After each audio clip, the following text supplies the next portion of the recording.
नमस्कार मित्रांनो, या व्हिडिओच्या माध्यमातून आपण पवित्र पोर्टल शिक्षक भरती अंतर्गत जे काही परिपत्रक आलेलं आहे, हे परिपत्रक आज आपण समजून घेणार आहे. नुकतंच पवित्र पोर्टलवर जाहिराती देण्याचा टॅब सुरू झालेला आहे. 31 मे पर्यंत संपूर्ण सर्व आस्थापनांना जाहिराती अपलोड करण्यासाठी सुविधा देण्यात आलेली आहे. त्यांना टॅब देण्यात आलेला आहे.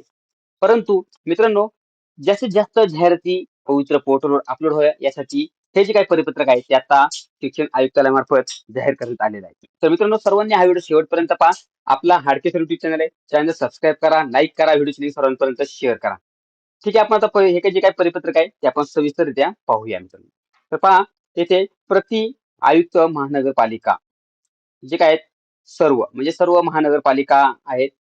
त्यांना मुख्य कार्यकारी अधिकारी, जिल्हा परिषद सर्व, तसेच अध्यक्ष जे काय आहेत किंवा सचिव खाजगी शैक्षणिक संस्थेचे, या सर्वांना हे जे काय आहे, तर हे विषय आहे महत्वाचा, की पवित्र पोर्टल मार्फत शिक्षक पदभरतीसाठी जाहिरातींची कार्यवाही करण्याबाबत. म्हणजेच आता पाहिलं आपण तर जास्तीत जास्त लवकरात लवकर आणि जी काय बिंदू नामावली किंवा संच माहिती असेल त्यानुसार तुम्ही पवित्र पोर्टलवर जाहिराती अपलोड करावे. या संदर्भात हे परिपत्रक त्यांनी काढलेलं आहे. खाली आहेत ते संदर्भ आहे ते मित्रांनो. त्यामुळे हे संदर्भ वगैरे काय आहेत ते आपण थोडक्यात इथे म्हणजे नाही पाहिलं तरी चालेल. आपण महत्वाचा मुद्दा म्हणजे आपल्याला जे काही तुम्हाला इथे स्क्रीनवर दिसत असेल, की महत्वाचा जो काय मॅटर आहे तो आपण इथे समजून घेऊया. तर पहा, हा हा जो काही महत्वाचा विषय आहे तो आपण पाहून घेऊ इथे. तर इथे सांगितलेलं आहे, की राज्यातील सर्व स्थानिक स्वराज्य संस्थांच्या खाजगी शैक्षणिक व्यवस्थापनाच्या अनुदानित, अंशतः अनुदानित, जे काही विनाअनुदानित तसेच अनुदानास पात्र घोषित केलेल्या प्राथमिक, उच्च प्राथमिक व उच्च माध्यमिक तसेच रात्र शाळांमधील, हे पहा इथे जे काय तिथे रात्र शाळांमधील पण त्यांनी सांगितलेलं आहे, शिक्षकांच्या रिक्त पदांवर भरती करताना सर्व उमेदवारांना जी काही निवडीची समान संधी आहे, हे पहा, निवडीची समान संधी मिळावी. तसेच शिक्षण सेवक पदासाठी उच्च गुणवत्ताधारक उमेदवारांची निवड होण्याच्या दृष्टीने शिक्षण सेवक भरती अभियोग्यता बुद्धिमत्ता चाचणी 2025 मध्ये परीक्षा झाली होती. त्यामध्ये प्राप्त गुणांच्या आधारे व शासन तरतुदी किंवा विविध न्यायालय यांना वेळोवेळी दिलेल्या निर्देशानुसार करण्यात येत आहे. म्हणजे आता ही जी काही भरती आहे पवित्र पोर्टल अंतर्गत तुम्हाला माहितीच आहे मित्रांनो. त्या संदर्भात आपल्या चॅनलवर वेगवेगळे अपडेट दिले जातात. ही पवित्र पोर्टल शिक्षक भरती आहे. त्याचा पहिला टप्पा झालेला आहे रजिस्ट्रेशन. तुम्ही जो काही फॉर्म आहे तो सेल्फ सर्टिफिकेशन केलेला आहे. त्यानंतर दुसरा टप्पा म्हणजे आता जाहिराती अपलोड करणं, की ज्या शैक्षणिक संस्था, जिल्हा परिषद, महानगरपालिका असते त्यांना सांगितलेले आहे. आता हा पण टप्पा आता 31 मे पर्यंत पूर्ण करायचा आहे मित्रांनो. त्यामुळे पुढची जी काही प्रोसेस आहे त्या संदर्भातही तुम्ही आपल्या हाडकेसर युट्यूब चॅनलच्या माध्यमातून समजून घेणार आहात. तत्पूर्वी तुम्ही हा व्हिडिओ शेवटपर्यंत पहा. त्याची लिंक तुम्ही तुमच्या मित्रांपर्यंत शेअर करा.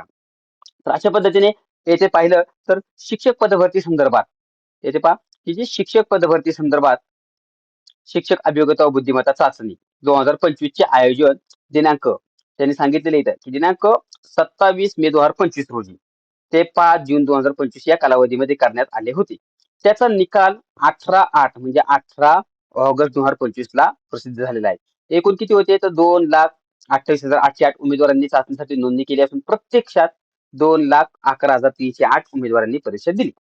आता यामध्ये आपण थोडंसं पाहू आपण, की दिनांक 15/12/2025 बा 15/12/2025 ते 15/1/2026 या कालावधीमध्ये पवित्र जे काही उमेदवारांकडून पवित्र पोर्टलवर काय केले स्वप्रमाणपत्र पूर्ण करण्यासाठी आले, म्हणजे पूर्ण करण्यात आलेले आहे. तर एकूण किती जणांनी तर 1,70,108 उमेदवारांनी फक्त काय केलं सेल्फ सर्टिफाय केला फॉर्म. म्हणजे काही जण असतील तर ते इतर ठिकाणी नोकरी लागली असेल, काहींना वाटत असेल आपल्याला मार्क खूपच कमी आहेत, 20-25 मार्क आहेत, 50-60 नको करायला, कोण जण विसरला असेल, तर अशा पद्धतीने हे जे काय ते उमेदवारांनी स्वप्रमाणपत्र केलेलं आहे. त्याच्याही पुढे आपण थोडंसं गेलो तर इथे आपण थोडंसं पाहूया, की शिक्षक अभियोग्यता व बुद्धिमत्ता चाचणी 2025 च्या नुसार पदभरतीसाठी आवश्यक जी काही बिंदू नामावलीची माहिती तयार ठेवण्याबाबत या कार्यालयाकडून यापूर्वी दिनांक बघा 17/10/2025 व दिनांक 17/3/2026 म्हणजे दोनदा परीक्षा झाल्यानंतर निकाल लागल्यानंतर पहा, की 17 ऑक्टोबर 2025 ला आणि 17 मार्च 2026 ला अशा पद्धतीने त्यांनी सूचना देण्यात आलेल्या आहेत. शिक्षक पदभरती संदर्भात जी बिंदू नामावली आहे जी शैक्षणिक वर्ष 2025-26 च्या संच मान्यतेनुसार गटनिहाय विषयनिहाय रिक्त पदांची माहिती आवश्यक आहे त्यांनी सांगितलेलं आहे. अशा पद्धतीने ही जी काही माहिती आहे ती त्यांनी सांगितलेली आहे. आता आपण त्याच्याही पुढे थोडंसं खाली पाहूया, की संच मान्यता नेमकं काय सांगितलेलं आहे.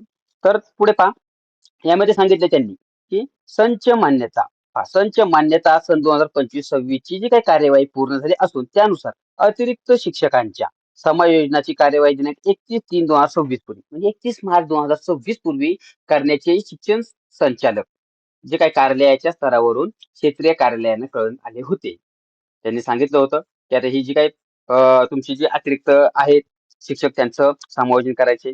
त्यानंतर पुढे पाहू आपण की संदर्भाने शासन निर्णय दिनांक किती तर 1 जानेवारी 2026 नुसार राज्यातील जे काही स्थानिक स्वराज्य संस्था आहेत त्या त्यांचे प्राथमिक, उच्च प्राथमिक, माध्यमिक, उच्च माध्यमिक शाळांतील त्या शाळांच्या संच मान्यतेनुसार शैक्षणिक वर्ष 2025-26 अखेर म्हणजेच मे 2026 अखेर किती तर मे 2026 अखेर संभाव्य रिक्त होणारी पदे विचारात घेऊन पदभरतीस मान्यता देण्यात आलेली आहे. पहा मित्रांनो म्हणजे 31 जे काय आहे मे तोपर्यंत जेवढे शिक्षक रिटायर होतील तर त्यांची सगळी जी काय माहिती आहे ती सगळी तुम्ही रिक्त पद आहेत ती पदे पवित्र पोर्टलला द्यायची आहेत. मग जिल्हा परिषद असतील, नगरपालिका, महानगरपालिका तसंच काय शैक्षणिक संस्था.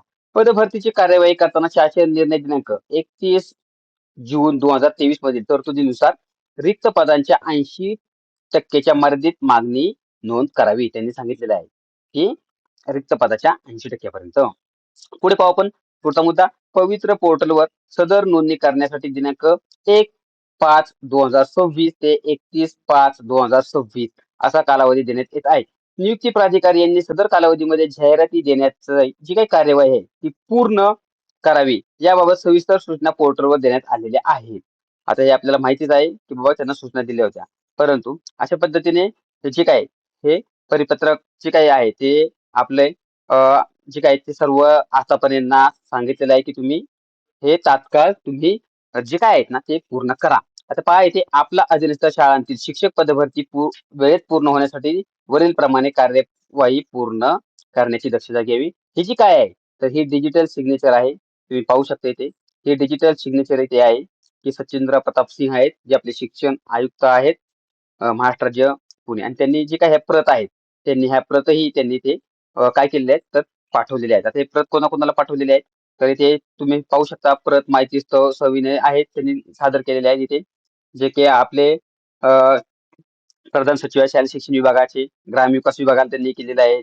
त्यांनी अशा पद्धतीने त्यांनी जेवढे डिपार्टमेंट आहेत म्हणजे पाहिजे शिक्षण संचालक आहेत त्यांचं शिक्षण संचालक प्राथमिक, माध्यमिक, प्राथमिक अशा पद्धतीने इथे जे आपले विभाग आयुक्त कार्यालय आहे तिथे पाठवलेलं आहे. अशा पद्धतीने सर्वांना त्यांनी हे परिपत्रक जे काय ते त्यांनी पाठवलेले आहे. अशा पद्धतीने मित्रांनो हे जे काही शिक्षक भरतीची जे काही हालचाली येतात आता जागा जास्त येण्याच्या जे काय ते चान्सेस खूप वाढलेले आहे परिपत्रकाने खुद्द जे काय प्रॉपर आपले जे काही शिक्षण आयुक्त आहेत त्यांनी हे परिपत्रक आहे ते सगळ्यांना पाठवलेलं आहे. म्हणजे जेणेकरून की कोण टाळाटाळ करणार नाहीये. शिक्षक भरतीच्या जागा जास्त येतील. ज्या काय 80% पदभरतीला मान्यता दिलेली आहे. 31 मे पर्यंत रिटायर ज्या काय असतील शिक्षक होणार असतील त्यांच्याही जागा तुम्ही पवित्र पोर्टलला दाखवायच्या आहेत. अशा पद्धतीने मित्रांनो मित्रांनो सर्वांनी आपला हार्टकेस युट्यूब चॅनल आहे चॅनल सबस्क्राईब करा, लाईक करा, व्हिडिओची सर्वांपर्यंत शेअर करा मित्रांनो. निश्चितपणाने ही जी पुढची जी काही प्रोसेस असेल की बाबा जाहिराती पवित्र पोर्टलला अपलोड झाल्या की ते तुम्ही कशा पाहायच्या, कशा डाउनलोड करायच्या, प्राधान्यक्रम कसे द्यायचे, त्यानंतर बाकीच्या काही ज्या गोष्टी असतील त्या सर्व तुम्हाला आपल्या हार्टकेस युट्यूब चॅनलवर सर्व माहिती अवश्य परिपूर्ण अशी मिळेल. त्यामुळे सर्वांनी चॅनल सबस्क्राईब करा. व्हिडिओची लिंक सर्वांपर्यंत शेअर करा मित्रांनो. धन्यवाद.